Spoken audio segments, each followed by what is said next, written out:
Well, good evening and welcome to this live stream on the 28th of September 2021. Martin North from Digital Finance Analytics here. Great to have you on board for the Tuesday chat. And I've got Damien ready to come in a moment or two. Just before I do that, let me just, as I always do, remind you that this isn't financial or legal advice. This is just a general conversation. The chat is moderated. Please no racial slurs, but also feel free to add comments in the chat. Because it helps to build the community. Use that Walk the World to get my attention if you want me to see your question. And if you want to use Super Chat, that is a way of getting your question to the top of the list, or indeed making a contribution to help us cover what we do here. And this is as at the 28th of September. If you are watching on replay, just bear that in mind, because of course this is a point-in-time conversation. And with that brief introduction, let me bring Damien Klassen in. Damien, there. Hi, Martin. Yay, it worked. Good. How are you doing? Not too bad. Yourself? Yeah, pretty good. Still here, still locked down, still counting down, still wondering what's going to happen next. Yes. We're getting closer. I do want to I should make a quick policy announcement on that one. In Victoria, if there's any policy people listening, I think we're hitting our 80% now. And there's still 6 weeks between shots. They're still booking people in at 6 weeks between shots and saying, you've got to move it back to 3 weeks now. Now we've hit 80%, they're going to move it. You can't. Wow. It's now about getting, because there's limited Pfizer. Limited Pfizer for the next month. So you don't want to be using Pfizer on people getting their first shot. You want to use Moderna. Give the Pfizer to the people who are trying to get the second shot, so we can all get out of lockdown and back to normal. Good advice. It's crazy times, isn't it? Yes. Look, there's so much that I want to discuss with you tonight, but I think we have to talk about the elephant in the room, or the Evergrande in the room, right? Because I reckon there's been more verbiage written about Evergrande over the last couple of weeks, and I don't know what you think, but I think a lot of it is missing the point, right? They're sort of looking at this firm as though this is somehow, a unique instance of a problem. I think you and I probably both agree that we've actually got here the microcosm of a much bigger problem in China relating to property. Absolutely. This is just, this is the symptom. It's not the cause. And, you're merely looking at they are the largest, most indebted property developer in China, but the country is full of large indebted companies. And so, guilty of writing a few things on it myself, Martin. So, but it's, I think you've got a couple of charts there. I mean, that's probably worth bringing up. Let's put the first one up, and let me just do this. Hang on a moment. Go to there. Whoops, I'm blinding myself with the light from the. Okay, now in theory that should now be on screen. There you go. Yeah. So what I want to talk just quickly about is urbanization in China. And so we went through this decade where everyone thought urbanization would be slowing down as sort of you go through these paths where it gets steep for a while, where you do lots of urbanization, then it slows down as you start to reach your peak. And so in sort of 2009, I think as the OECD thought, by 2030 that China would manage to get 900 million people into be urbanized into urban places. And they hit that target 10 years early, So they hit it in 2020. Like, it was just the amount of urbanization that's been done is incredible. And the bottom chart sort of shows the actual number of people. So you're sort of moving at sort of 25 odd million people into cities every year. The issue now is you're going to start peaking out at some point. And most countries peak out, in the high 70s or lower 80s. So if you look, say, the US or even the UK, they're both about 83% urbanization. But there's lots of other countries that are lower than that. So places like Germany, I think, sort of 77%. South Korea is sort of around about 80%. So I've put here what would happen if China goes to the same level as the US, UK. So it's sort of pretty optimistic, I think, in terms of what you're doing. And there's two ways to get there. One is the sort of bottom line is that a relatively smooth path. And the other one is what I call a sudden stop, which is basically they pump as many people into cities for as long as they can before all of a sudden they actually do need to come to a stop. And then on the chart below, I've got those two lines again, just sort of showing that maybe they could try and pump more people into cities for another 3 or 4 years, but if they do, then you're going to fall off a cliff. And either way, you just need to. They just don't have enough people to keep moving into cities, and so that's got to change and got to slow down. And it looks like it is going to start slowing. If it hasn't already, going to be slowing very soon. And that's before you even start with has China built too much. What they need over the next decade is going to be sort of somewhere between 20 and 30% lower than what they needed in the last decade. And so I think I've got that as another chart as well there. This one. So this is just saying, well, if you went through that top section. I've just summed them all up over a decade. So I've said, okay, from 2012 to 2022, there was sort of almost 250 million people moved into cities, but over the next decade, it's looking like it's going to be 20% lower on the case where they just put pedal to the metal and go as fast as they can for as long as they can. But a more gradual one, which is probably the more likely scenario, is it's going to need about a third less. And so that means a lot less iron ore, a lot less copper, a lot less cement, all these things are sort of all coming into play. And then you get to the Chinese developers. So, if you look at just as a simple measure, which I think is quite stark, of what does China make up of the global market. And so, actually, I didn't check the actual market cap of the sector is I think below 10% of China of the total market of all stocks. But if you look at just the developers and just the development sector, China has 75% of the debt plus equity in the building and developers sector is Chinese companies, which is just that's saying it's just so far. It's gone so far. There's been so much building and so much focus on these companies trying to make profits. That sector just has to shrink.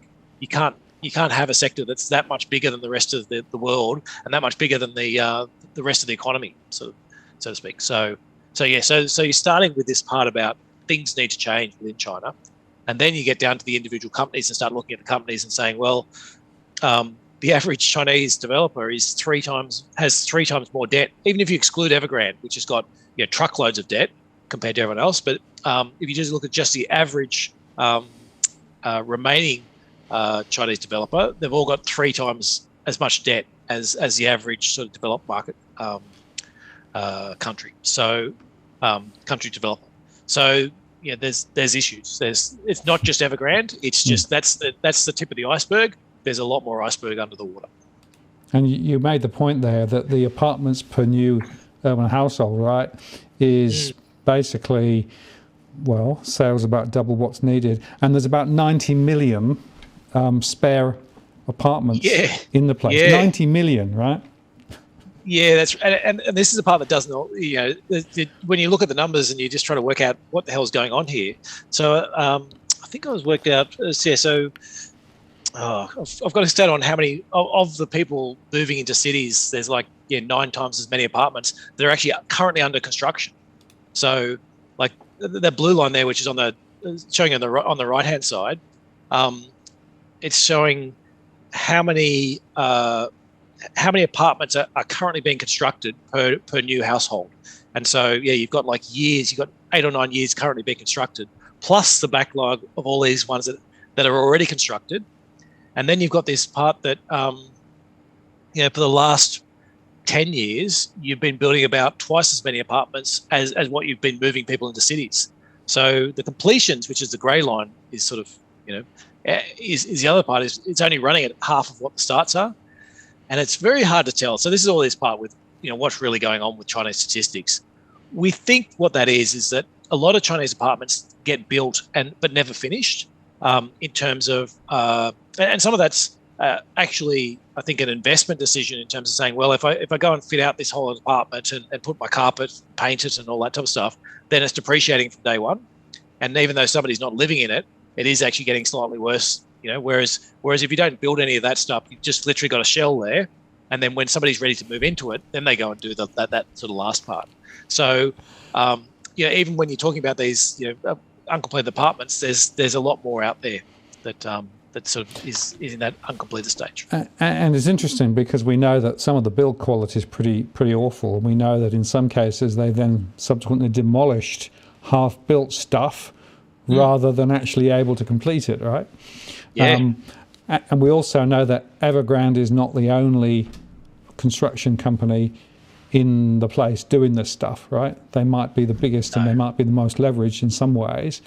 The couple of interesting observations I saw today. One was that we know that some investors in BlackRock and Fidelity have actually taken a lot of money out of their China funds in the last week. Right? Yeah. So it's already having a knock-on effect in the broader investment market amongst some of those big funds managers. Right? Yeah, and that brings up that interesting point. We were talking probably 2 or 3 times ago about the super funds. Is that the problem with these ones is if you're in a very liquid cash fund, or you're in a very liquid equity fund with large cap stocks, similar to what someone like Nucleus might run. What happens is if you go and ask for your money back, we go and sell the stocks in the market. They're liquid and highly traded, and then you get your money back. The problem with some of these closed-end funds is the property and these debt ones is these bonds aren't trading much. Nobody wants to get out there and buy lots of Evergrande bonds. So if you're in those funds, you actually start losing out because of what other people are doing. So the bonds got, say you've got 20% Evergrande, junk debt, and you've got 80% stuff that's all right, and then half the investors want to go and sell their portfolio. That fund can't sell any of the Evergrande because it's not, it's just won't trade, or they've got to take this massive discount on it. And so what they end up doing is selling all the good stuff, and the people that are left in the fund who didn't sell get left with this portfolio full of all this even more exposure to the bad stuff. Yeah, absolutely. And it's interesting, isn't it, that if you look at what happened last week, they did actually pay out some domestic bondholders, but they didn't pay out the international bondholders, right? Yep. Which is suggesting to me that actually China's looking at this from an internal perspective predominantly, right? And we also know, interestingly, that a lot of Evergrande employees are also forcibly invested in Evergrande itself, because they basically force people in the company to buy into the Evergrande apartments. Yeah, exactly right. And of course, what they promised them were you can always have an apartment, or two. Yeah, that's right. They're trying to pay suppliers with apartments. It's just and the problem is, like this Evergrande, it's not as if people woke up last month and went, oh, this is interesting. This company got a lot of debt. Maybe we need to start worrying about it. This problem's been around for years. Like the Evergrande's had debt issues ever since the 3 lines popped in, and even before the 3 lines. I mean, Evergrande was part of the reason, one of the big reasons for China putting this 3 red line policies in. Yeah. And so what that means is, they did build a lot of apartments in the tier 1 cities and all those types of stuff, but they're all gone. Like anything that's a good apartment, they've already sold it. If they can sell it, they've sold it. And so the problem is now they're trying to get through the back end of the inventory, which is all the stuff which is poorer quality and not as well located. So you look at the balance sheet, and you'd have to take a fair haircut off of a number of the assets, and then the question comes back to the debt side and say, well, do you really trust that what's shown as debt, that's all there is? Like there's nothing more sort of sitting behind, that's sort of hidden behind other layers. And the estimates are that it's roughly 50% more. So for every $1 of debt you can see, there's another 50 cents of debt that's in a structure that's hidden it back down, similar to what we might have seen with, say, Orco and Babcock and Brown type structures back in the financial crisis, where it was just a leveraged entity on top of a leveraged entity on top of another one. And so at the top one looked like it's got a fair bit of debt, a bit concerning, but once you actually unpeeled back all the layers, you suddenly realize it was just debt upon debt upon debt, and the whole thing was way bigger than it appeared. And it's highly likely that's the case with and that's why when people say, well, is this a Lehman's moment, right? in one way, it could well be, because we don't know what the size of the problem is. And if you think back to the global financial crisis, we ended up there with basically mortgages that were wrapped up in things that you weren't sure what they were wrapped up in. And so nobody knew what the value of anything was, nor the risk of anything was, right? Yeah. And the contagion started to spread. Now, you've got to argue there's a similar thing going on here, because nobody quite knows what the debt really is, who really holds it. And I had a few question marks in the chat here about, well, HSBC, for example, what's their exposure? I don't think I've ever seen a number quoted for HSBC, but it's quite a big number, I think, isn't it? I feel as if it's like 100 billion or something like that. There's quite a lot. They were one of the biggest ones there, but I don't think that's not HSBC itself. I don't think. I think that's one of their funds, and so it's investors in that fund that are going to cop it, I believe. Yeah. I think there's okay. So there was a few things there to unpack. So the big question is this thing about a Lehman. Look, I don't want to put it off the table, because it is possible. There's you end up in this situation where it falls over. Other property developers start falling over. Nobody knows who's good and who's not. Nobody knows what and the Chinese government sort of steps back and says, "Oh, we'll just pick up the pieces later." That's possible.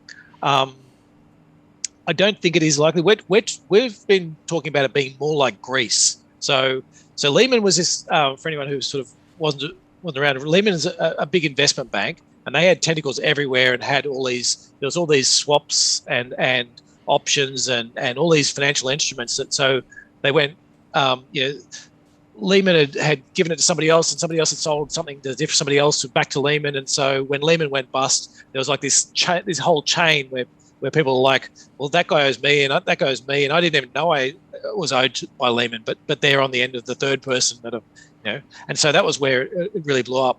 Then you had Greece, where what happened within Europe was you had a number of countries that had borrowed a lot of money and were spending more than what they'd borrowed, and Northern Europe effectively said, okay, we're going to effectively inflict a crisis by not bailing out Greece, because they could have bailed out, the European Central Bank could have bailed out Greece at any time, but they said, we're actually going to inflict some pain until we get to the stage that we actually get some resolution and we get some of these imbalances fixed. And so the Northern European nations basically sat with and fought with the European Central Bank not to go out and bail out, and just sort of do gradual changes until they sort of got enough blood from what they wanted. Whether that was the right strategy or not, there are issues, but I guess that was more how it happened then, and that's what we're thinking is more like what's going to happen with Evergrande, is that we have the Chinese government there who've put on these policies of 3 red lines and a number of other property policies just to really slow down and rein this sector in. And this is the 4th time they've had a go at it. They had a go in 2011, and then the market slowed too quickly, and they went back to the debt. They had another go in 2015, and the same thing happened again. They had a go in 2019 that we really didn't notice in Australia, because at the same time the Brazil mining accidents happened, and so iron ore didn't really get affected as much. We actually sort of got a bit of a benefit. And then COVID happened, and they stopped that one. So this is their 4th go at it. I'm expecting they'll do at least as much as what they did in 2015. They do want to slow this down. They do want to try to get away from the imbalances. They don't want to crash their entire economy, but I do think they're prepared to take at least some pain in order to get away from this, this debt-driven economy that's all about building houses that they know is unproductive. And so, if they could get rid of that entire sector and not the entire sector, sorry, if they could get rid of 70% of that sector and not crash their economy, I think they'd take that absolutely. Tomorrow they take that as a deal, no problems at all. But they know they can't. The problem is if they tried to do that, they'll crash the sector. And so now it's about, well, what's the gradual path they can do to get there? And so, if they stood back, we'd get a financial crisis. If the Chinese government stood back and said, look, we're not going to do anything, these companies are going to go broke, they'll work it out, they're big kids, and they've got market structures, and that's what we did. That's what we've set up. Then we are headed for a global financial crisis of some sort, and it all that unwinds. What I expect is more likely is that they'll make some they'll try and do enough changes to punish the most indebted without crashing the entire economy. And so, but as we speak about every time I'm on, we're in the hands of central banks and governments. Really, it's not a normal market. No. Yeah, that's right. It's all about trying to preempt and work out what they're doing. So, and when I say this is what I think's happening, that's my base case. But I don't have heaps of faith either way. Maybe they turn around and bail the whole thing out again, and they just go, "Yep, you know what? Let's put this off as a problem for 2025. Let's go and spend, and start the building all over again." But I do think it's more likely. I do think 2015 to me is a very good analog for what happened, and as a base case, start there and try and work out if it's going to be worse or better for markets. But there's a couple of interesting observations there. Firstly, we know, of course, that China is trying to tune its economy so that effectively the most wealthy and the least wealthy sort of are a little bit tilted the other way, right? So they're talking more about social equality and those sorts of things than previously, whereas there was a very strong drive, if you like, to follow the capitalist model without necessarily claiming it. It seems to me to be coming back the other way a bit. So that's a doctrinal position, and there are some interesting votes, I think, early next year, which may have an impact in terms of some of the political structures in China. The other factor is that you've got to separate out the domestic investors, and you've got people there who've basically paid money for apartments. They're invested in the companies. They're holding stocks and shares and bonds and things. Wealth management products. Yeah. And wealth management products, all sorts of things. So I think that's about 10% of the funding for this sector, which is, and then for anyone listening in, so wealth management products sound way sexier than they are. It's basically a way for retail investors to lend to property developers. Yeah. And the original returns were quite high, and then they dropped them, right? They were getting 30% returns, and it's much lower now. And everyone thinks of them as being guaranteed by the Chinese government. So, which I don't know, they probably are, but not if you're an Australian investor buying them. If you're a citizen of China, maybe they're guaranteed. But I think that, as you're right, as what you're saying. So as you go through your equity holders are the most likely to get wiped out. You've got foreign bond holders who are the next most likely to get wiped out. Then you've got your domestic bond holders. Then you got your banks, and then you got these wealth management products. Is sort of pretty much the capital structure that the property sector is using. And then, plus there's some other shadow finance stuff, which is who knows where it is and what it's doing. But there's guarantee it's there. But we won't find out for a few years probably as to all these things and where all the skeletons were buried. Right. So you've got that domestic lens, and then you've got the international lens, right? And so some of the analysts around the world are saying, well, of course, China is fully acutely aware of what could happen if it actually does the wrong thing internationally, right? My own view is that they're going to be much more focused on the former rather than the latter. Right? International investors are very forgiving. Yeah. Argentina defaults every few years. Everyone, no one will ever invest in Argentina again. They always do. Russia defaults on bonds, and 2 years later they're out, issuing again. Venezuela. People they talk it up as like no, and there will be investors who will never invest in China again, absolutely, but there'll be another wave of investors behind who didn't invest in China, and so I think the Chinese authorities are at least aware of enough of history to not be too worried about. You want to be capitalist, you've invested in a company, the company went broke, what do you want us to do about it? Yeah. It's the nature of capitalism, right? Absolutely. Well, that's what they'd say. in theory, not in practice. Yeah. Right. And we also know that the central bank, of course, has pumped liquidity in over the last few days, a lot of liquidity in, right? So they are doing the quantitative easing trick like everybody else, all the other central banks, which goes back to your point just now, which is we're not really in a standard market. We've got a market protected by central banks who are prepared to throw liquidity in, et cetera, et cetera. So this could well be another round of QE off the back of it if it goes the wrong way.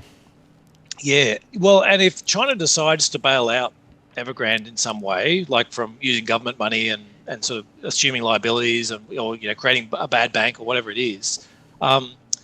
Keep in mind that's that tip of the iceberg thing. There is a lot of other companies out there that are all going to be in the same position. So that's what's slowing them at the moment is whatever they choose for the first one.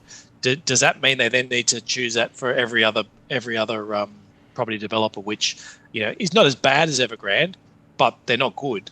They're not. I would say that when you talk about the amount of equity to debt. So and when I say equity, I'm talking about market value of equity. Usually you want about usually you want about 20% debt to 80% equity. So 20% of your total capital structure. Once you start getting above that, investors start getting concerned. You get over 30%, it's worrying.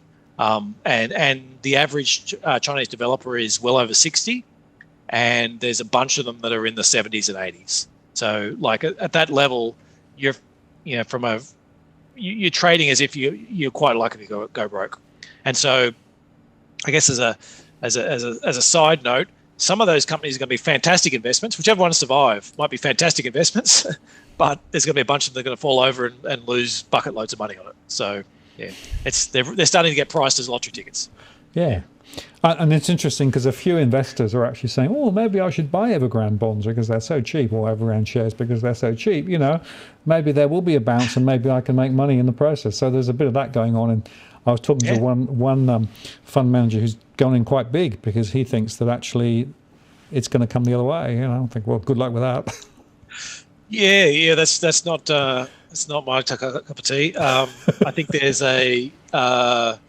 you're picking up pennies in front of the steamroller there. So, I guess having said that, if you're buying Evergrande debt at the moment, you're buying it at 20 cents on the dollar. So it's far better than buying it at 100 cents on the dollar as they're doing whatever it was a year or two ago. But I still think there's a decent chance, especially as you're an international investor, you will end up, you might not explicitly end up with zero. You might just end up with a new security that's been issued that, you never get to sell and it's not worth anything. Everyone pretends it's worth something, but it's not actually worth anything. Yeah. So let's just sort of play the film forward a bit, right? Because now let's think about the implications for Australia, right? Because there seem to me to be three that are worth talking about. Firstly, of course, demand for iron ore. The iron ore price has come way off. It was above 200 US. It's now way down from where it was, and people are saying probably it will go further down. So that could be a big impact in terms of Australia because we're quite reliant on that particular commodity and the extended prices. The second is, of course, there are probably investors here who are connected to China and vice versa, and there are individuals connected in the property sector here in China. So if the property sector in China catches a cold, that could have a direct impact here locally, seems to me.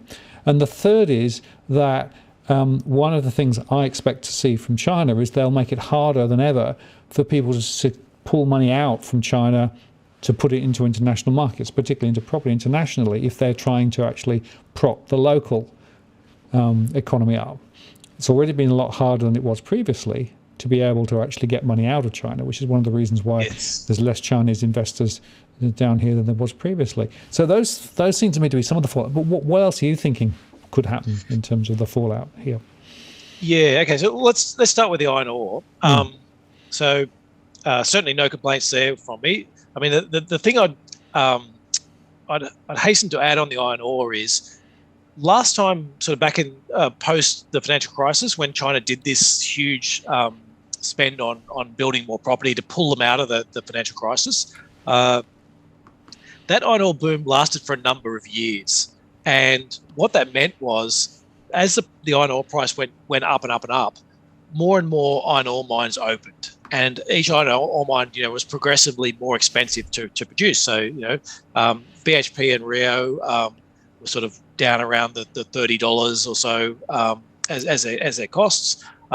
You'd go up to Fortescue, might have been 40 or 50, and then you started getting some of these guys that were literally just driving it out on trucks. They weren't building train lines or anything. They were driving it out on trucks. So it was very expensive, but they didn't have to spend a lot of money up front, and they also got to produce really quickly. And they might have had $80, $90, $100 costs, and so on and up you went. And so what it meant was, as the demand-supply imbalances started, and you need, so you've got too much supply, not enough demand, you need to take out some supply out of the market, is the price would fall to $120 and a bunch of mines would shut down. And then the price would fall to $100 and a bunch more mines would shut down. And so it meant that the price would come down quite slowly, or more slowly. Still was quick, but more slowly than what we're seeing now. And the reason why is the price ran up so quickly that the mines didn't have time to start. Plus, Brazil was already out. It was down to sort of 300 million tonnes, where it usually does 400 million tonnes.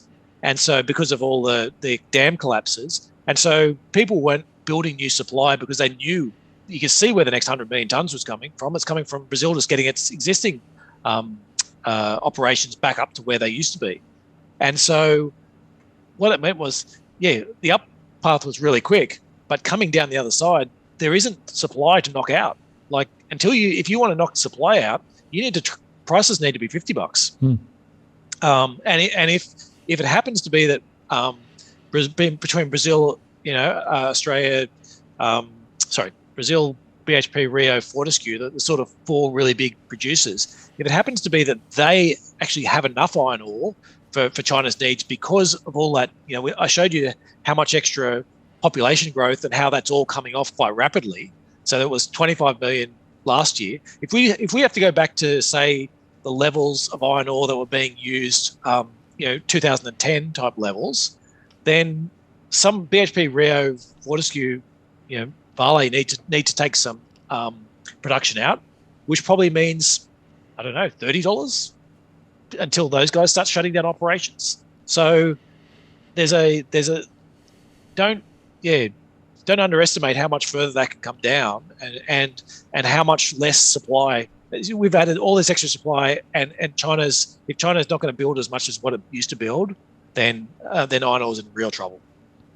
But having said that, that's a typical commodity cycle. Like this happens. And it's just China was such a huge super cycle on this one. Oh, sorry. And the other thing I forgot to even mention is China doesn't. There's hardly any recycling in China relative to other countries. So recycling of iron ore, and a lot of that's just been because in the past they've been knocking down sort of huts in rural areas and putting up skyscrapers. And we spoke about them starting to demolish skyscrapers now, to demolish them in one city to build them in a city where they might actually be used. And so that the issue is the steel's already there. A lot of the steel's already there, and it's much easier and much cheaper to take the steel out of an existing building and put it into your new building. And so that's what they'll do. They will do. They're really trying to ramp up that. And so that means even less sort of fresh iron ore is needed. So iron ore is a huge epicenter for it. So what are some of the other ones I wanted to talk about on that is there's there's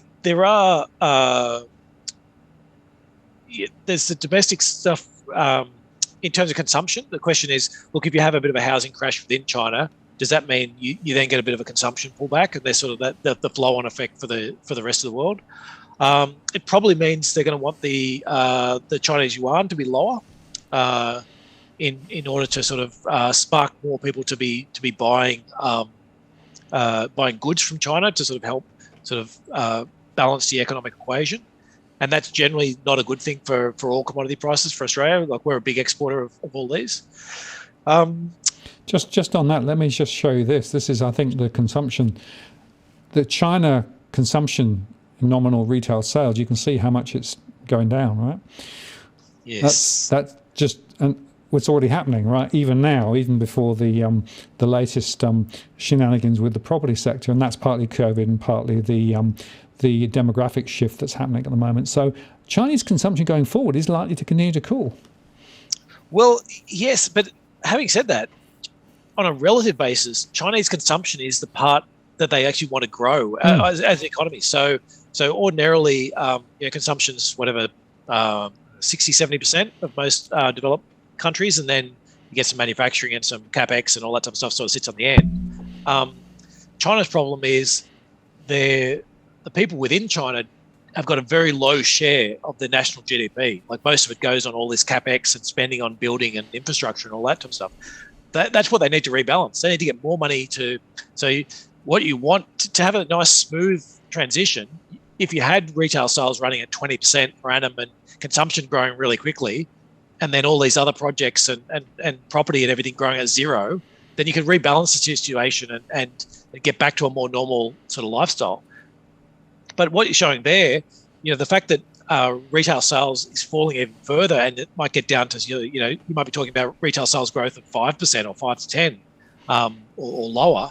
That actually means that then the rest of the economy, the whole this part of the economy, the other 50% that's sort of been holding the thing up, has to grow negative in order to just rebalance and actually get back to actually get more money into the hands on a relative basis, get more money into the hands of Chinese households, and that's their problem. And obviously the other problem we get is vested interests. So we're very I guess we're well aware of in your program, but they run riot, and what happens is the winners from the last cycle get to then make political donations to the current crop of politicians and try and keep themselves try and keep the last cycle going as long as they can. Never happens in Australia. No, come on. No, that's right. Yeah, we're all good for that here. Yeah. So they'll be resisting, but I do think that whole the fact that they built up the narrative a lot more this time. I think that was part of the problem in 2011, 2015 when they tried to slow the housing market down. Then is that the rest of the economy would slow down, and they felt the need to we've got to keep people employed and we've got to spend this debt, get it. We know that works. They'd try like 20 different things. None of them would work. Economy is slow too much. Okay, throw on more debt, build some more buildings. Whereas I feel as if now there is, as you said, that narrative about, we need to rebalance society. We need to bring house prices down. There's a good narrative for actually being able to say to people, well, just hold on because, we're going for a better place, as opposed to, it's an economic crisis. We stuffed up. So there's that part. The other part is China is, I think it's almost 90% home ownership. So the home ownership's way higher. So then you've got that effect, though, if house prices are falling, that does affect consumption more than what you might get elsewhere. It's very pro-cyclical. I guess if things are going up, then everything goes up and everything's nice and, it all goes up together. But it looks a lot like we're about to go down, face the other side of that now, which is where everything's sort of detracting and negative cyclical. And so question, can the Chinese government hold it up or not? I guess I'm reserving judging because I think they can. I think though they're more determined to change it this time, and maybe it gets out of control. And just before we leave China, because I want to go on and talk about Australian property and a couple of other things and the markets generally, but the crypto ban, right, the final stage of the crypto ban, which came out last week, is really the sort of the final nail in the coffin in terms of actually, in China, Bitcoin. But of course, a lot of Chinese are actually trading through offshore exchanges anyway. So it's hard to know what the real impact will be, but it is a significant move, I think. Yeah, I think that's significant. The other thing before we get off it as well, the other thing that's significant is there's a real slowdown in a lot of sectors right now, and actually a government-driven one. So we're facing these really high energy costs at the moment, which is it's a little paradoxical. But there's been problems getting coal in from Mongolia. They banned the Aussie coal. There's been issues with we've had some more extreme temperatures, which is used a lot. There's been issues with shipping. Like there's just been a whole bunch of small things that have sort of gone into this whole energy sector. This energy sector sort of boom in terms of prices, and at the same time now China's shutting down industries in order to try and rein this in a bit and try and reduce the reduce energy usage. So there's a lot going on. I guess I don't know where this finishes. And do they all turn around and it'll all be back on soon? I mean, some of it's done under the heading of it's for clean energy reasons and a better atmosphere, but I don't think that's the case. I think it is more other economic issues, and literally just trying to not let that energy cost get too far away on the basis of back of a few supply issues. And so, but if we do get a particularly cold winter there, and maybe not even just there, I suppose, a particularly cold northern hemisphere winter, then energy is very tight. That could be you might find a few people end up feeling as if they're hamstrung in that energy prices are booming, so we can't do as much stimulus as what we wanted to do, or we have to taper earlier than what we thought. And so so keep an eye on sectors being shut down, industries being shut down, and energy costs as well in China as well, just because they don't have enough to worry about from everything else going on. Exactly right. Well, and yes, those miners who are consuming huge amounts of energy, right? That's a relevant intersection, isn't it? Because basically they need the power to be able to actually power the rest of it, right? So that's another reason why they've taken the path that they have. Let me just move on to Australia. And, there's an interesting article in the AFR today. Let me just, if I can throw this one up, right? This is Frydenberg signals home loan crackdown, right? Well, there you go. Remember, this is the Frydenberg who 3 months ago was saying that lending standards in Australia were too tight, and that the responsible lending obligation should be removed because it was blocking people borrowing, right? And then part of ASIC's role was to make sure that they weren't getting in the way of growth. Yeah, exactly right. So what's your take on all this? Do you think this is real? Do you think this is just a few words, or does it signal? I'm going to wait until I see something solid. I think there's I don't think any of the banks have a fear that that Josh Frydenberg's going to be chasing them in 6 months' time, berating them for lending money that they shouldn't have never lent, and so I think there's I'm going to wait. I'm going to wait on this one. I don't believe it. Simple as that.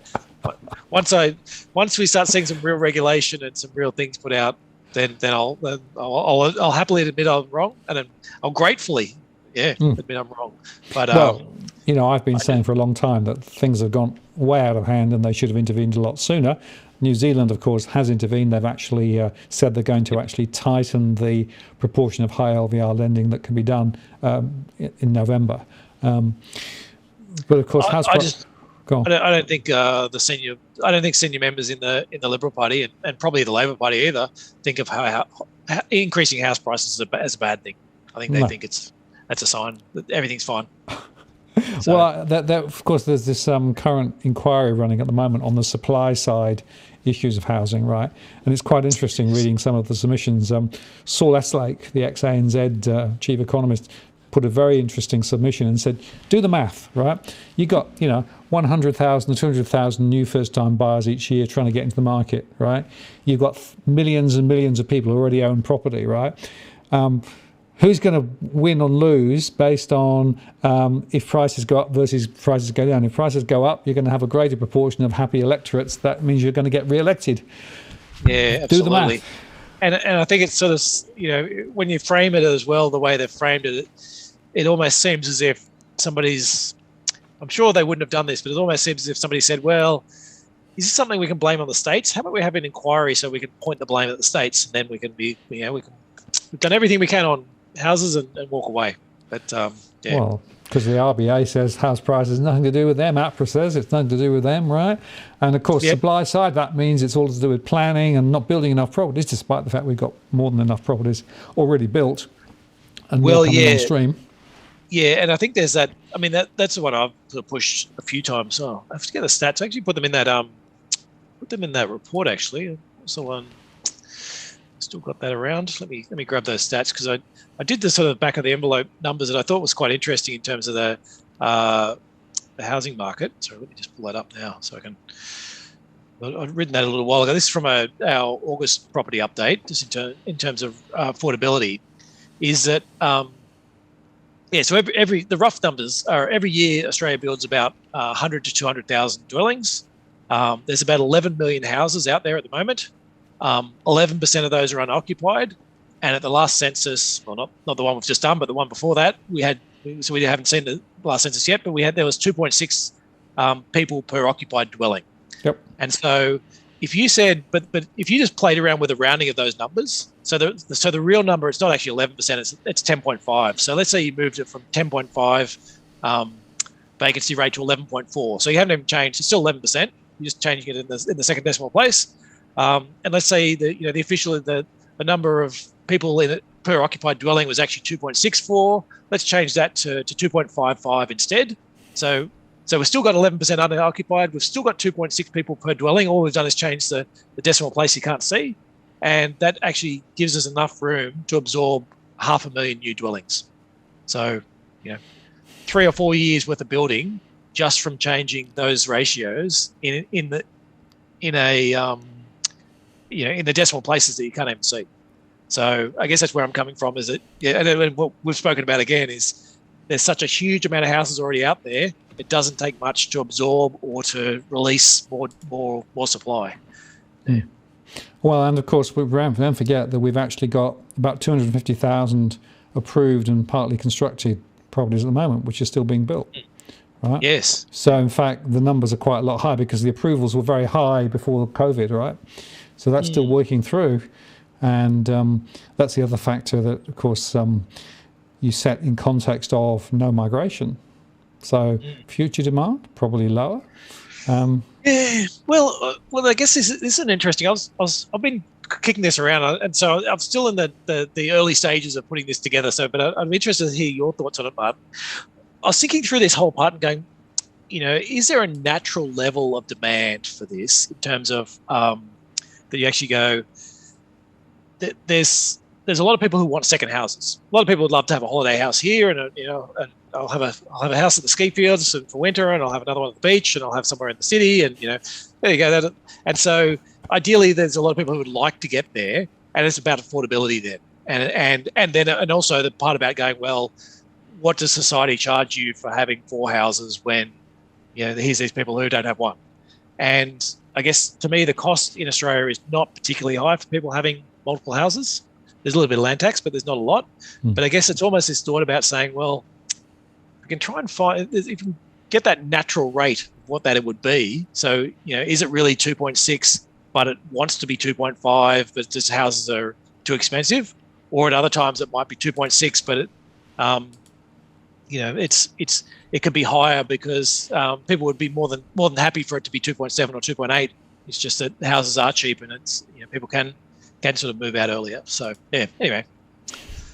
Well, it is the fundamental question, right? And it goes back to a question which I posed a few times, which is having somewhere to live a human right, or is it an investment asset class just like any other investment asset class, right? Because what we've done is we've moved into the financialization of property. It's become another asset class, just like stocks, shares, crypto, et cetera, right? And in fact, even if you're an owner-occupier, when I speak to owner-occupiers about their purchasing decisions, they think of it through a lens of an investment. Now, is that sensible? Does that make sense? First question. Second question is, for those people who have multiple properties and, investment properties off the back of it, the tax regime is just so generous that it's by far one of the most tax efficient things you can do, particularly in a rising market, right? So we've got a tax structure that's linked to the financialization of property, that's linked to the fact that we've now got the situation where property is no longer about somewhere to live, it's about making returns on an investment. That's my problem. Yeah. I wish I had a simple answer. I'll tell you what I'd love to see. I'd love to see, obviously more equitable and all that type of stuff. I'll tell you what I think is possible you could see is basically if you had governments deciding that, it is a human right, but the most important part is getting rents to the level where people can rent houses at reasonable rates. And so let's focus on that part. And if investors want to have terrible yields, then that's their choice. If they want to be able to, but we want to make sure that rental yields, that people can, without being in rental stress, you can go and rent a reasonable house in a reasonable location. And I think it's probably what Singapore's done, sort of gone down that route in terms of being able to say, yes, if we have a government authority trying to build things to rent, and then at least you're getting rid of part of that problem, because I think otherwise, you start heading down the do we need to seize properties from these people and give them to these people? And there's all, or just I would love to see higher tax rates on all those things and make it less. But we saw at the last election, that's not popular, and for exactly those reasons you spoke about. There's a lot of people out there who have property, and of the people who don't have property, most of them want it, and so they don't want. Most people don't want to see higher tax rates on it, and so you offer that up as an election, and you don't win the election. So I guess in terms of what's possible, I guess what I'm hoping for now, I'm hoping for tax reform, but I'm not expecting it, and so I'm hoping that they try and get rental rates down, and just then you'll bleed in property investors out by bit by bit by poor rental returns, and rather than worrying too much about the price. And Enriquez made a point, people never consider the carry cost when purchasing a property, right? The number of times I've sat down with people and helped them to build a true cash flow, what does it really cost to get into property? What does it take to maintain the property? What does it take when you actually exit, right? Now do the IRR of that. It's a horribly low number, right? In fact, your property calculator on Nucleus Wealth is another brilliant tool, right? That shows people the real true point that actually a lot of property you lose money on rather than actually make money on it. Yeah. But as a lifestyle, that's fine. That's what you're doing as a lifestyle. Go for it. But it's that point. There are a lot of costs that absolutely get hidden, and a lot of those. I always think of that as the capex cost as well. That when that often I think it's often better if I use a car, because I think people understand cars a lot better. So if I said, okay, I'm going to be an Uber driver, I'm going to go out and buy myself a car for $25,000, and I'm going to start driving that car every year. And so year one, and I start making this money, whatever, call it 20 grand a year from going out and driving this car part time. First year I'll lose 5 grand because I spent 25 and only brought in that from a cash flow perspective. Then I make 20 grand, and then I make 20 grand, and I make 20 grand, and it's like, hey, how good is this? And then all of a sudden I have to buy myself a new car because that one's trashed, and it's got to throw out. And so you say, well, you got to put a depreciation charge in there. You go, oh, absolutely. So you put that in, but that's property investors don't do that. And there's lots of stuff along. It's your carpets, it's your painting, it's your new kitchens, it's your bathrooms. Yeah, you might not need to replace your kitchen once every 15 years or 20 years or whatever it is, but when you do, it's a big cost, and there is there's that depreciation charge every year that just gets that you miss. And the same way as the car owner feels like he's really rich for a few years, making more money than if he's not accounting for that, whatever it is, $5,000 or $6,000 of depreciation he should be doing. House owners feel really rich because you're like, yes, I paid all this up front, and I'm forgetting about the couple of grand a year that I should be spending on capex because it's just everything's depreciating. So That's exactly right. Well, like I say, people don't do the full maths. And it's interesting because Jason, and thank you, Jason, for your contribution via Super Chat, really appreciated, makes the point that this actually creates an ever greater division between the haves and the have-nots, the wealthy and the not, right?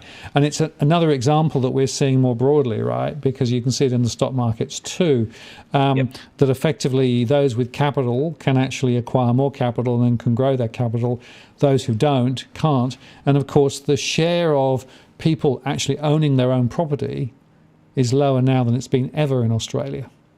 Yeah. So it's harder and harder to get onto the on-ramp, as it were.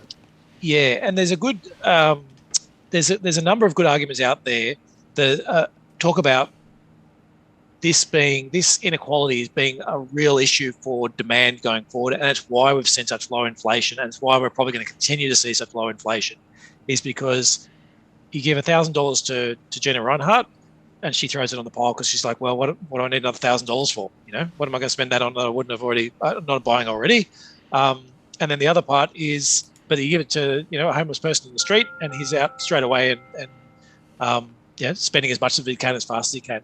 And so, if you let your economy become too unbalanced, then what you find is that all your interest rates go down because all the rich people have all this money they want to try and invest. They can't find a good place to invest it.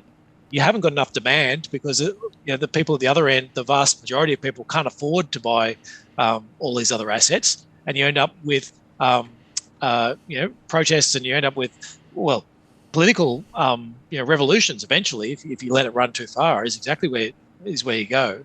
And so we're obviously not there yet, but if you keep going down that path, you do get there, and you do get certainly a lot more political upheaval.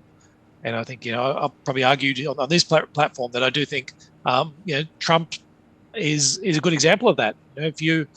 He's one of his real strengths politically was that every other person was turning around and saying, "Isn't this great? You've never had it so good. Inflation's low, interest rates are low, and all that type of stuff." And whereas for the average worker, in the US, they hadn't seen wages rise for like 20 or 30 years. And he came out and told them, "You guys have got it crap. I'm on your side." He wasn't actually on their side. The first thing he did was give tax cuts to the richest. But he identified the problem, and rather than telling people, no, you've never had it so good, and everyone's sitting there, really? Doesn't feel like I've never had it so good. He actually went out and said, yes, you have a genuine problem. You are not making as much as you should. So, yeah, I think there's you'll see more and more of those, crop up, and that's exactly what we saw, many times in the past. And if you let it go too far, then that's what will happen.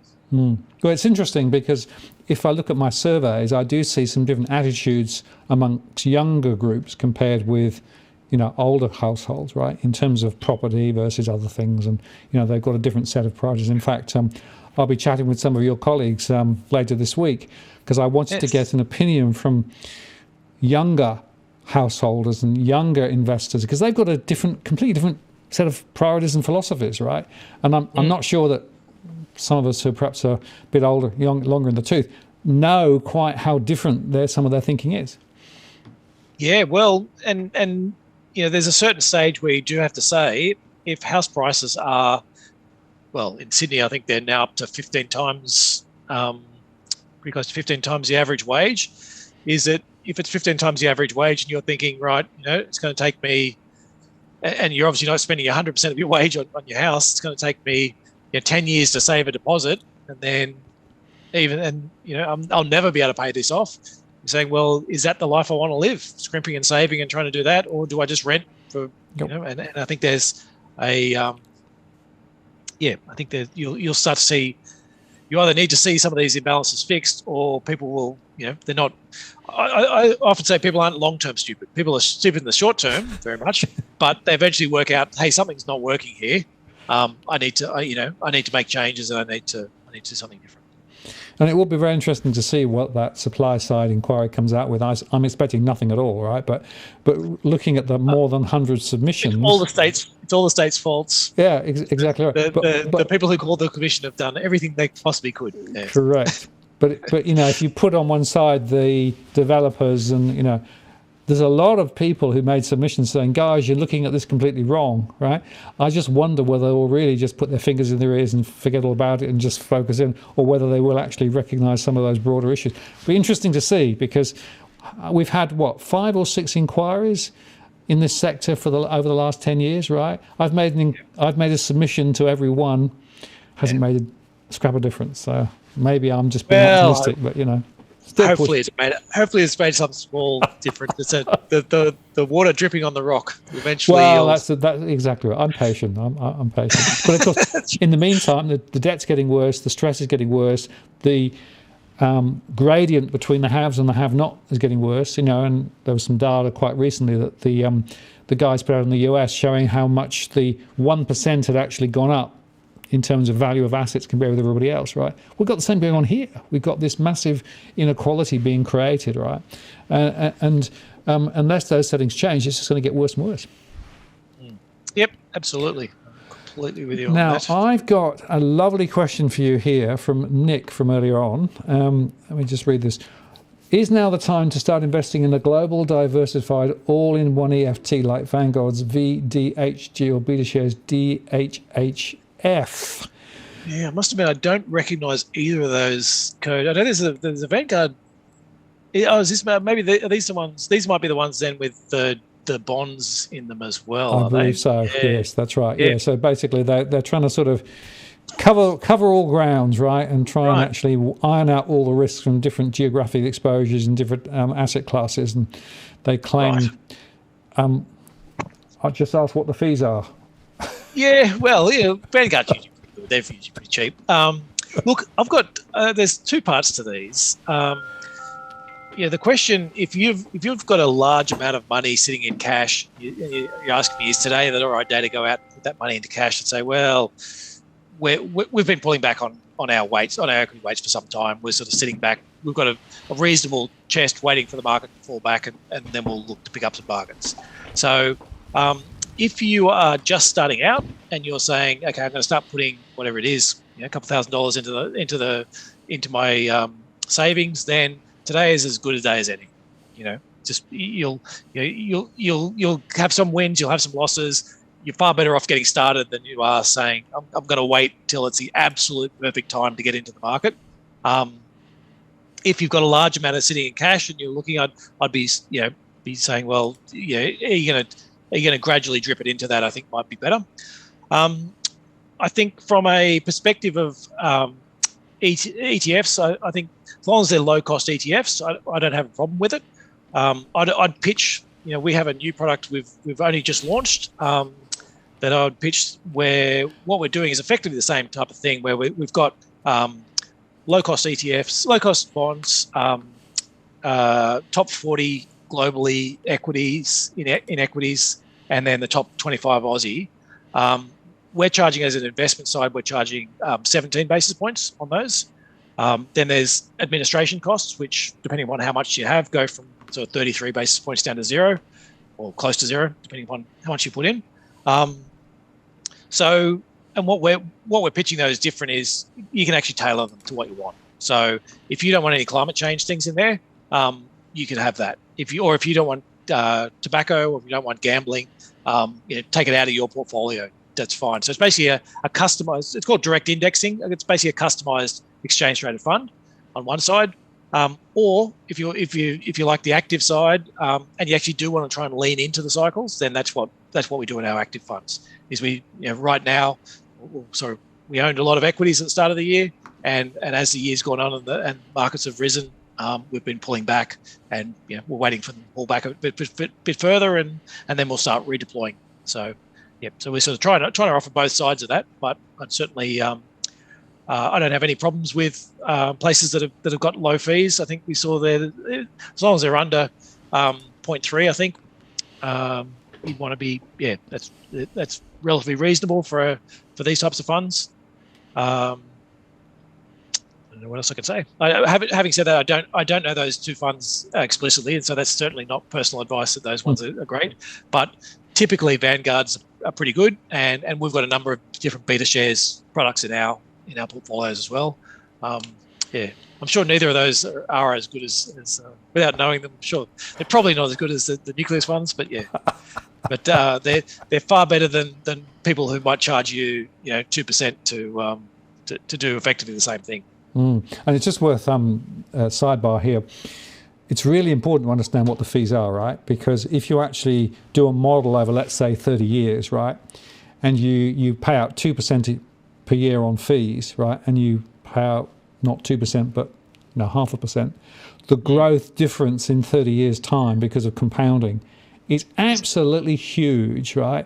And yet a lot of people have no idea what fees they're actually paying on their superannuation and savings. And you'd be shocked to find out, Martin, that a lot of these funds don't make it obvious. Really? Well, that's you'd be shocked to surprise. You look at, and we've had plenty of people come to us and go, "Oh no, I'm paying about 0.5% in fees," and you go, "No, that's your advisor fee. Yep. That's to the person who sold this product to you. Yep. Your other fees, you got another 1%." Transaction fees, maintenance fees, yeah. And it's interesting that even now, not all fees are actually disclosed, are they? No, that's right. And exchange traded funds as well, depending, those ones are, again, I don't know those ones. I'm assuming they're in large liquid assets similar to what we do.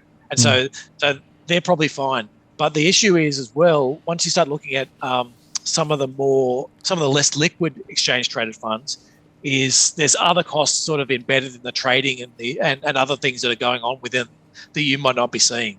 That you look at the headline figure and it goes, okay, you're paying whatever, half. Often these ones will be a bit more expensive. You might be paying 0.5% or 1% on some of them, but they don't even mention that you're also, every time you're buying and selling, there's this loss you're making, or there's a gap between some of those. So there can be other, there's hidden, wherever people can hide fees, they hide fees. Right. And the other point I want to make is that sometimes the buy and sell prices on some of those are actually quite wide, aren't they? Yeah, you do need to watch out for those. So exchange traded funds, as a general rule, like the big ones, the big liquid ones, are exceptional in terms of being able to offer you low costs. They don't offer you any customization. That's what I'm trying to do with our direct indexing, and so welcome to come and see that. But exceptional in terms of that. But what happens is there's a lot of other funds that probably shouldn't be ETFs or aren't quite suited to it that come in under the umbrella and under the marketing of going, people saying, aren't these ETFs great? It's like, yeah, those ones are. These ones over here aren't. And there's some of those that get very concentrated, or they get in particular sectors, and you can really run into some problems with some of the synthetic ones that don't even own the actual underlying. Most ETFs actually go out and buy the stock. Sometimes you end up with these synthetic ones that don't own it, and you can create lots of problems. Yeah, and by the way, on these synthetics, that's true also of some of the gold and silver products that are out there too. It's becoming more and more transparent that some of those products don't actually have direct ownership of the underlying assets as well. The same issues, right? You're never quite sure what you're buying into. You need to read the small print. Yeah, that's right. And the bit people don't sort of get for those ones, and we saw very much in that financial crisis when Lehman's went under, is all of a sudden there's all these counterparties that people didn't realize they had. And that's the problem you run into with some of these synthetics, is you're saying, well, yeah, look, I've bought it and I think I've got a good price and I've got exposure to the asset I want. And then something happens and some other company blows up and you're like, Lehman was a thing. And so you're actually only getting 90 cents on the dollar, or you're getting, you've lost this or some amount. And so that's the part where the more synthetics you use, you can get much more leverage, and so it looks more exciting, but you are running some credit risk that you might not realize you're running, or liquidity risk that you might, in that your synthetic just doesn't actually have the, they can't buy the asset they want when the time comes. Now, the analogy I use is the old parcel story, right? Where you you wrapped it up and you put it inside something else, and then it goes around, and you end up with this thing, and you open the box and that wasn't what I expected. Yeah, no idea really, but you won't know until it goes wrong. Unfortunately, that's often the way of it. Yep. Now, here's an interesting one from Greengrass. NASDAQ. Now, of course, the NASDAQ has done really well, right? And the big techs particularly have done very well. And they are quite sensitive, of course, the price of the NASDAQ to where future interest rates are going to be, right? Because basically there's a discounting of future cash flows back to the current one to provide some sort of valuation basis, right? What's your view of these big techs and the NASDAQ? And, is it overdone? Yeah. Is it coming back? What do you think?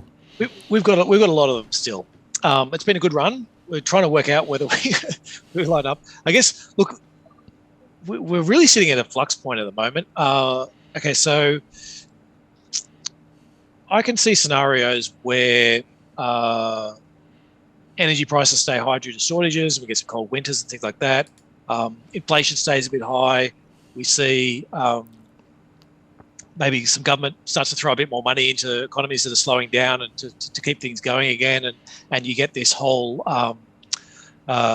you do see inflation stay high, and central banks start to sort of wind back. And so what we see is the whole values end of the trade. So banks, energy stocks, industrial cyclicals, they're all the ones that do well.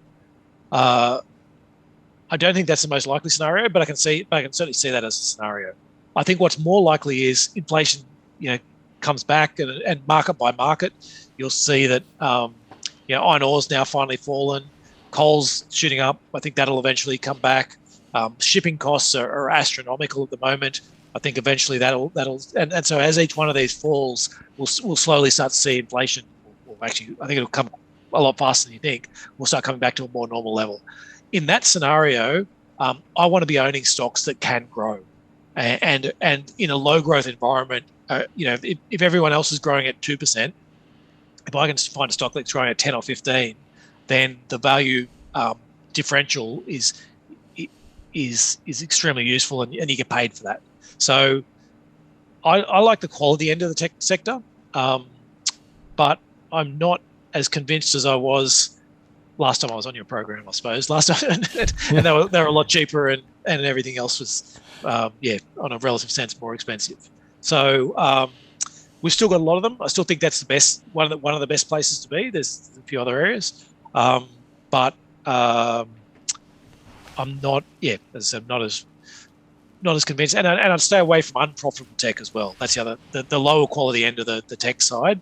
I'd be quite nervous about trying to jump into that. I think we're close to the end of the cycle, so we're close to the end of the current run, and you don't.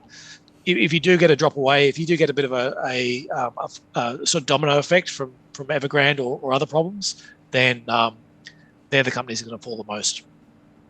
And on that, of course, Jay Powell didn't say much, but said, well, maybe next month we'll start tapering, and maybe by the middle of next year we'll be tapering or finish the tapering. Well, of course, he can talk is cheap, right? How does that play into the markets? I mean, there's a bit of a school of thought that says, well, markets have discounted this in, but I'm not sure that's true. No, I don't think. Well, the question is, does China matter? That's the real question. If China goes into a protracted slowdown, and its property sector, they keep trying to get rid of all the excesses in the property sector, can that derail world growth? And look, for me, yes, it probably can. It's borderline as to whether it will. I think if it got out of control, then absolutely it will. So it's really about, can the Chinese government sort of have an orderly transition, or does it turn unruly? And so, in that case, certainly more negative on stocks. Yeah, but the point there is that the ripple effect from the fallout could be quite significant. But you can bet your bottom dollar, if there is going to be a fallout, the Fed won't taper, right? They'll just keep the QE going. They'll keep the QE going, right? And I got sidetracked and didn't actually answer your question. No. But the point is, it's absolutely connected, right?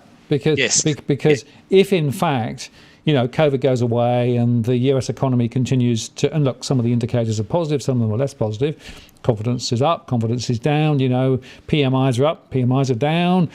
It's difficult to read what's going on. But the point there is that if the indicators continue to point positive, they're more likely to start tapering, right? Yeah, that's right. But if you get this sort of 4x2 from China, right, because of Evergrande, another reason to continue to pump the quantitative easing. And the real question I've got is, I know people keep saying, the markets have baked in, tapering. I don't think they have at all. I think that once tapering really is seen to start, we will then see whether the stocks can hold or whether they will come back. And I think there's a reasonable chance they'll come back. Yeah, and especially if you're talking commodities, if we're in the situation where China's going badly enough that's quite bad for commodity prices, but the US is actually looking all right, and they start tapering and talking about when they're going to be raising rates, then the US dollar is going to shoot up, and that's going to be an even bigger issue for commodities. So so I think there's all this sort of comes back to that. The answer for commodities is look out. It's going to be very volatile, and they're the most likely goner. And the other thing though is, if you're looking to invest in equities, then investing offshore actually gives you a bit of a hedge. And that's where we've got most of our money in equities. We've got it. So we have wound back, but most of the money we do have is in international, because of that view that if you get that scenario and the US dollar rises, Aussie dollar falls, is that what the Aussie dollar falls, you actually get that back on your stock holdings, because you get to buy something for $1,000 and the Aussie dollar falls, and now that thing's worth whatever $1,200 just because the Aussie dollar's fallen, even if the actual price of it hasn't moved. And the point there is the RBA will be quite happy if the dollar fell, right? They would love to see the Aussie dollar fall. Yes, That's right. So I think in the end, what they're really trying to do is they would love to see the Aussie dollar lower, without house prices going so high that they start causing issues for the economy. So that's why they're keeping interest rates low. That's why they're trying to push through and keeping on spending this money. Is we want our interest rates low, whether it's 50 basis points or 10 basis points, probably doesn't make hardly any difference to any company who's ever going to borrow for it. But what it does do is it helps keep that Aussie dollar down to the level where more companies overseas will buy things from Australian companies and start up operations here and actually sort of get the rest of the economy going. the non-houses and holes, well, the non-houses part of the economy. Yeah, you mean the bits of the economy that we should have but don't necessarily have, right? Because I've defined several times the Australian economy is, well, construction, mining, finance, and then the rest of the economy is bolted on, right? It's a pretty small rest. Yeah. We could do with a different shape of the economy.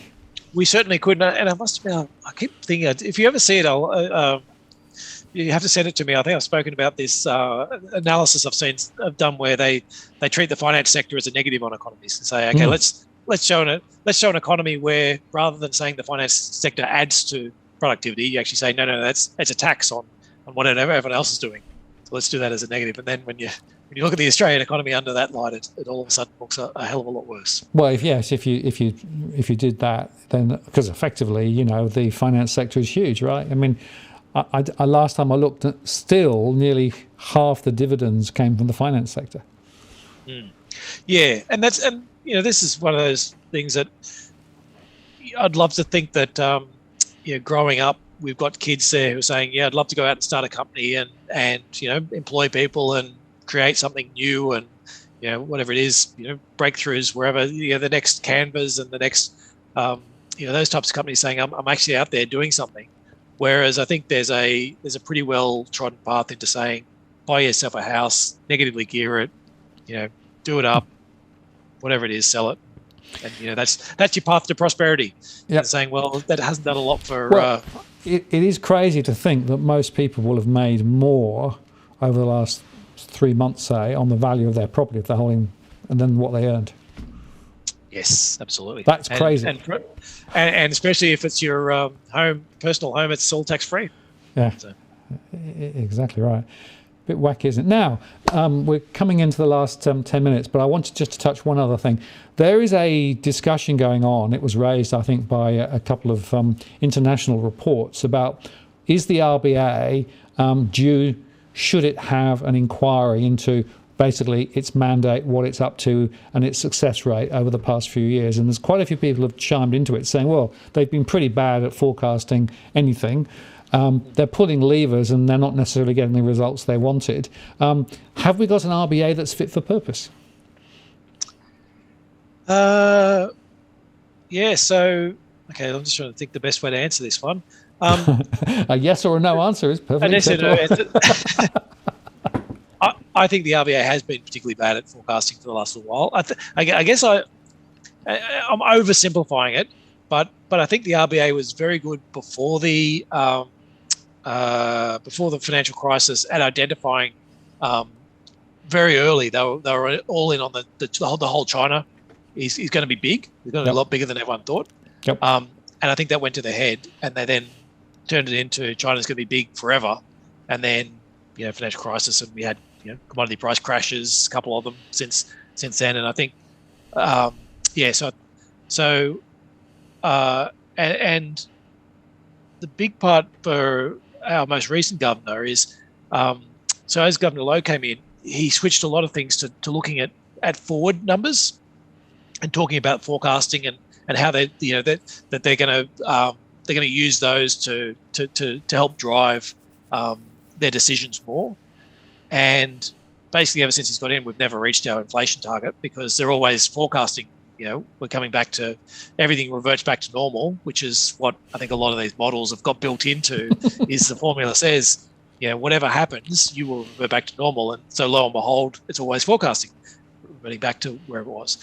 And so I do think there's problems, and I do think that they could do with some external. They always seem to appoint internally, so they could do with some external support, not necessarily in terms of corporates. They get corporates to sit on the board. But I think if you're a corporate, it would be very hard for you, even if you're a senior member and you've been you've been working for one of these big companies for a long, long time.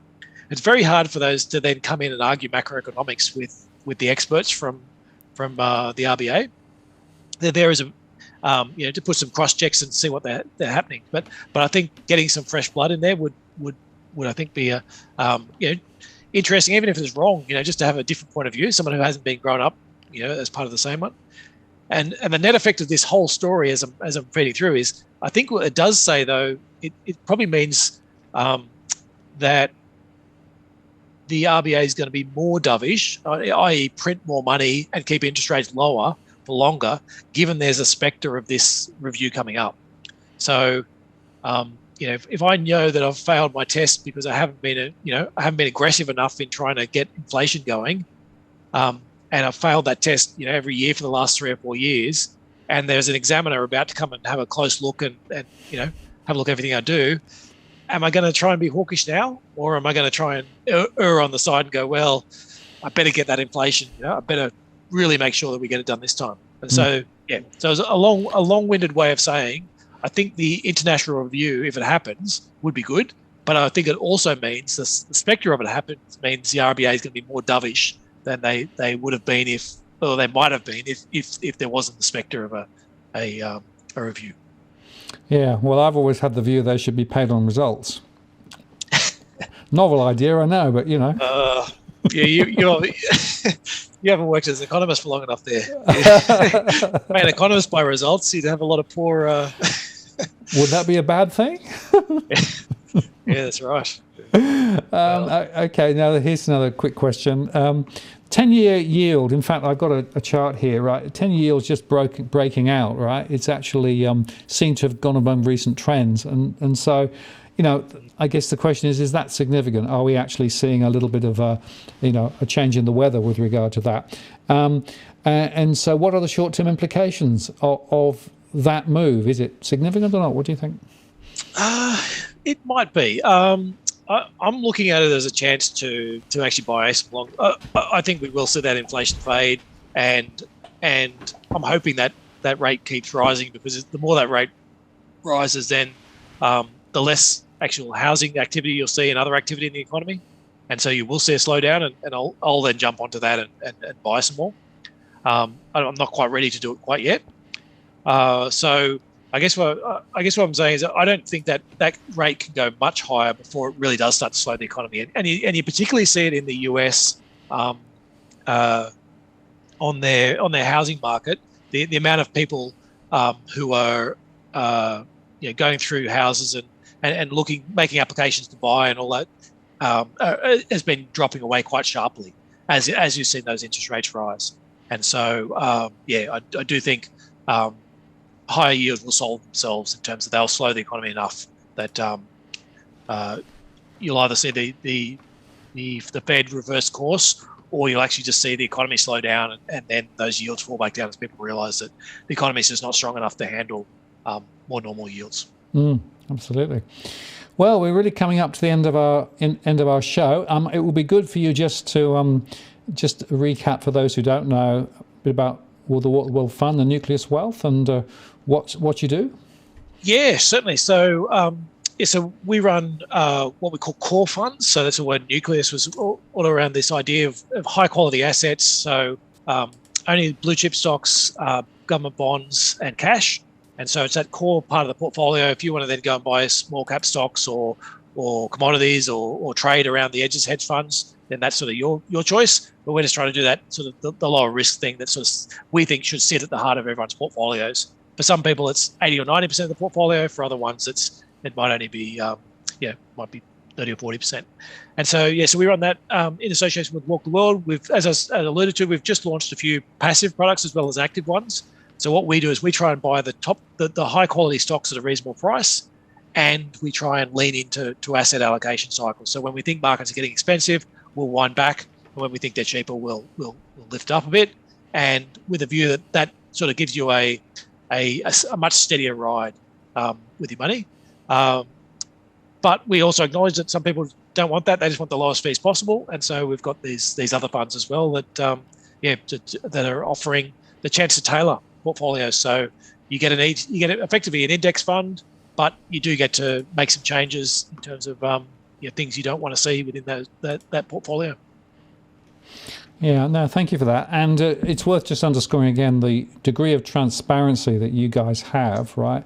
It is remarkable. One of the reasons why I wanted to tie up with you was because I'm very frustrated with a lot of the other funds that are out there that are completely opaque. You don't know what you're doing, you don't know what you're seeing, and you don't know what the fees are. And you guys are just so transparent, right? Which means that they hold you to account, right? Painfully transparent, as I like to call it. Yeah. So every stock every bond that's in your portfolio, you can see it. There's a couple of page sheet there that you can go in and look at, see what the company does, why we own it, all that type of stuff. Not because I expect you to have to go and do homework and check everything, but more because if you wanted, it's there. But also, as you're putting together the rest of your portfolio, if you want to do other things, you're saying, look, I'd actually like to go and buy a whole bunch of US tech. You can have a look and go, what do I already own in US tech? Whereas if you've got some managed funds, you might not know at all. You might, or your super fund. You go, I might be in a super fund that already has lots of that asset, but you'll never know. Whereas with ours, you'll always get to see, what you own and what's within it.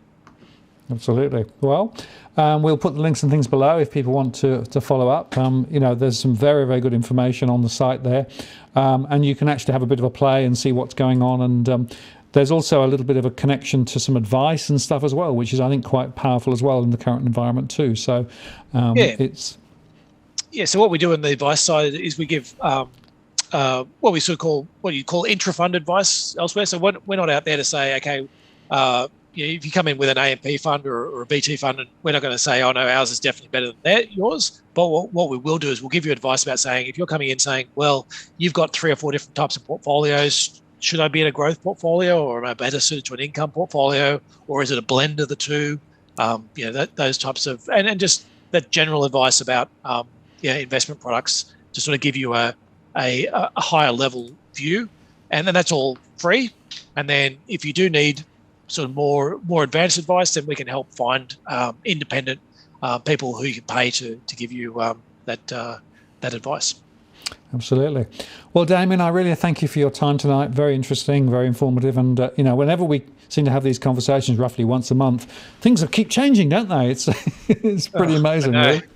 Yeah, I know. So let's book in now, and we'll let everyone know that the last week of the month is the time to expect volatile markets. Yeah, absolutely. Well, we'll do it all again next month. But thank you very much for your time and for answering those questions. And I look forward to picking up with you again same time next month. And have a great evening. Thanks a lot, Martin. Thank you. Pleasure to be on. See you. Bye-bye. See you. So there you go, folks. That's Damien. A very interesting conversation, particularly now. So thank you very much for all your questions. Thanks for the super chats for those who contributed. Just to tell you that next week I've got Chris Bates coming on. I want to talk about mortgage truths because there's some interesting stuff going on in mortgage land at the moment. And I wanted to get a first-hand view of some of the changes, some of the underwriting standards and things that have changed. So that'll be next week. So mark your diary and come and join us then, and we'll talk about mortgages and all the stuff mortgage related. So I want to say thank you very much for spending some time with us tonight. Have a good evening, and I'll look forward to seeing you same time next week. This is Martin North from Digital Finance Analytics, signing off. Good night.